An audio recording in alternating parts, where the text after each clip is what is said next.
Can I start now? Okay. Hello, we are Team 15. Our team members are Yeji, Yongil, Kim, Seunggeon Lee, and I'm Seoyoung and we'll be presenting today. So first, let me introduce the task we're trying to tackle. View synthesis is formulating an image or view of an object from a direction of our choice, given n images of an object from different directions. In cinematography, view synthesis is used to create visual effects, like in the famous movie The Matrix. In our project, we extend this task of modeling an object or scene to actually using that model to dynamically manipulate the objects in the scene, like rotating or translating the cars on the road. And one way to represent a 3D object or scene is using NeRFs, or neural radiance fields. With NeRF, we input a 3D location XYZ along the camera rays and a 2D viewing direction to a MLP, say F theta here. And then we train that to output the color and density of a 3D point.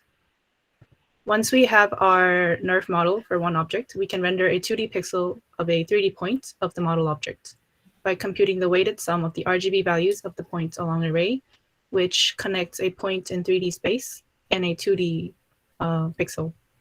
We repeat this process for all pixels of an image at each view, so rendering an image with NeRF often takes time. Due to the high quality rendering by NeRFs, numerous models have been suggested based on NeRF. For instance, while NeRF models single static objects, neural scene graphs, or NSGs, model multi-object dynamic scenes. And NSGs decompose a scene into static parts like the background and dynamic parts like the appearance of a moving object. The leaves of the graph hierarchically consist of dynamic objects of each class, where an object is represented with one NeRF. So, however, with neural scene graphs, the issue of costly inference time is extremely amplified, as we have to perform time-consuming ray marching operations for every object in every frame.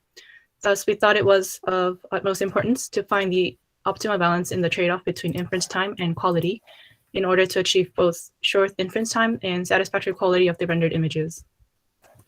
So with our project, we propose a faster NSG-based model using temporal information, which we named temporal neural scene graphs.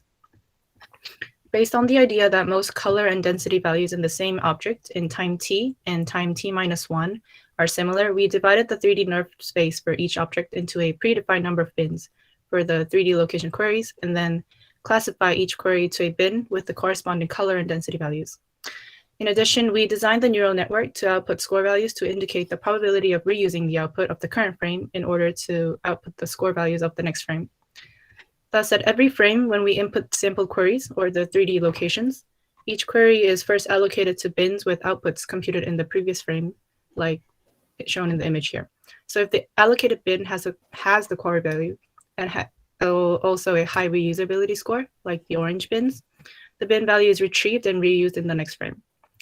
And if the bin has a low reusability score, like the green bins, or if the bin does not have the query, like the gray bins, the queries again fed into the implicit function to obtain the usual RGB, sigma, and score values. So as a result, we were able to show that it is possible to actually flexibly control the trade-off between inference time and quality of the rendered images. The drop in quality was marginal, so with our model, we were able to greatly improve inference speed with minimal image quality degradation. Depending on the desired result, the trade-off point can be selected. So for instance, if you want faster inference speed with lower quality images, we can use a higher reuse percentage and vice versa. Next, for each component of the trade-off, inference time and quality of the rendered images, we compared our model to several models, including NSGs, NeRF with an additional time input, and SRN, which is scene representation networks. So the inference time was measured by the number of frames generated at each second. Increasing the reuse percentage significantly reduced the inference time.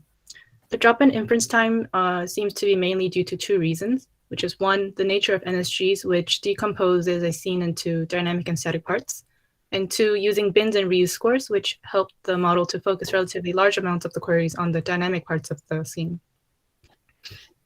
So compared to models for static scenes such as NeRF plus time, and SRN, our model shows better performance in all metrics.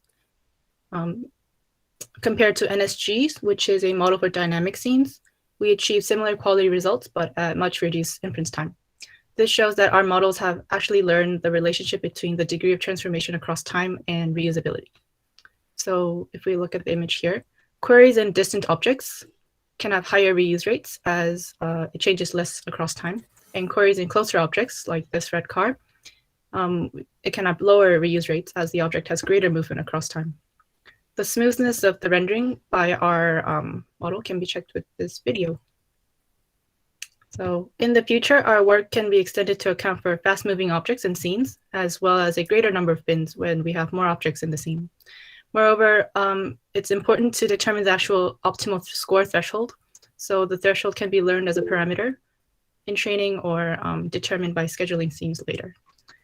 That's the end of our presentation, and thank you so much for your attention.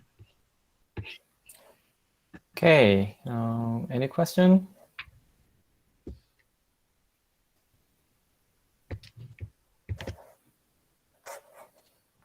Right, thanks.